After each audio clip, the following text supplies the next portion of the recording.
बिस्मिल्लाहिर्रहमानिर्रहीम नहमदुहु व नुसल्ली अला रसूलिहिल करीम अम्मा बाद। अस्सलामु अलैकुम। आज हम बात करेंगे ख्वाब के अंदर मच्छर देखना कैसा है।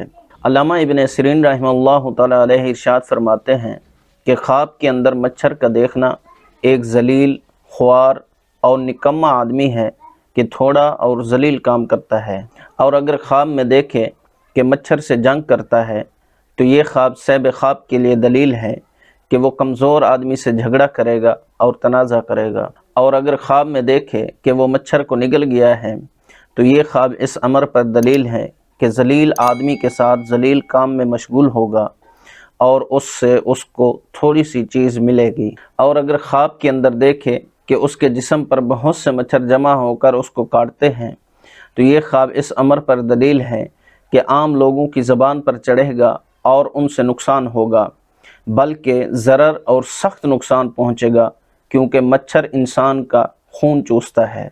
इसी तरह अगर कोई शख्स ख्वाब के अंदर देखे कि इसके कान या नाक के अंदर मच्छर घुस गया है और उससे उसको तकलीफ़ पहुँची है तो ये ख्वाब इस अमर पर दलील है कि इसको किसी कमज़ोर आदमी से रंज और दुख ज़रूर पहुँचेगा।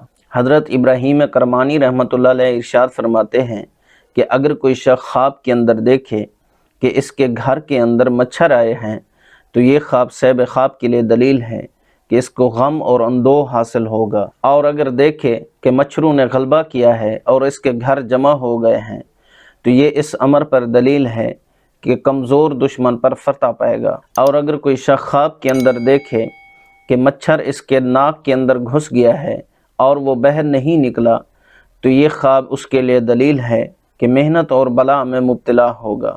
अल्लाह पाक से दुआ गो हूँ कि अल्लाह पाक हमारे लिए हमारे इन ख्वाबों को बैसे बरकत और रहमत बनाए। अस्सलामु अलैकुम व रहमतुल्लाहि व बरकातुहू।